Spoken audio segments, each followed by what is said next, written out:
Today's Daily Manna. Praise the Lord. Greetings in the precious and matchless name of our Lord and Savior Jesus Christ. Welcome you all for today's New Day and New Hope series.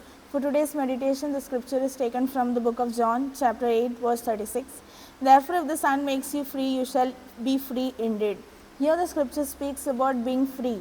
We all know we celebrate freedom in our lives. When we grow, when we have something in our hand, when we can do by ourselves, we think it's a freedom.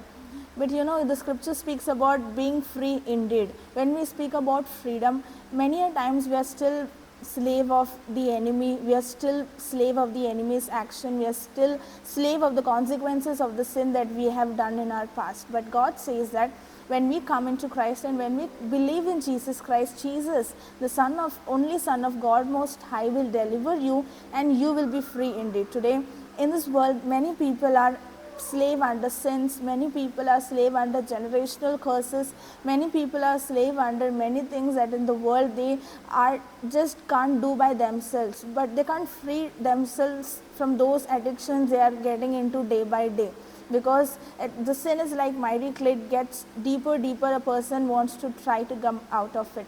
But Christ says that if Christ makes you free from your sins, if Christ makes you free from your past consequences, since nothing can hold back you from drowning it in again. So today God wants you to experience the freedom that He has for you. One question arises, why Jesus only can make you free? Because He paid the cost that you have to pay, because He paid the price that you have to pay, because He died the death that you have to die, because He resurrected for you and me, He lives you and me to deliver us, to redeem us.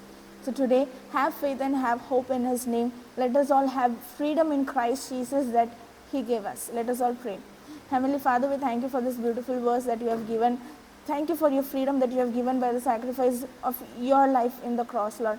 We are not worthy to have the sacrifice that you have for us in the cross, Lord.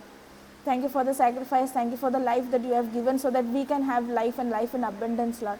Lord, I pray those who are in the universe, Lord, before the end of their days, let them know you and let them free from all the curses and let them inherit the heavenly blessings that you have inherited for them already, Lord. In Jesus' precious name I ask and pray. Amen.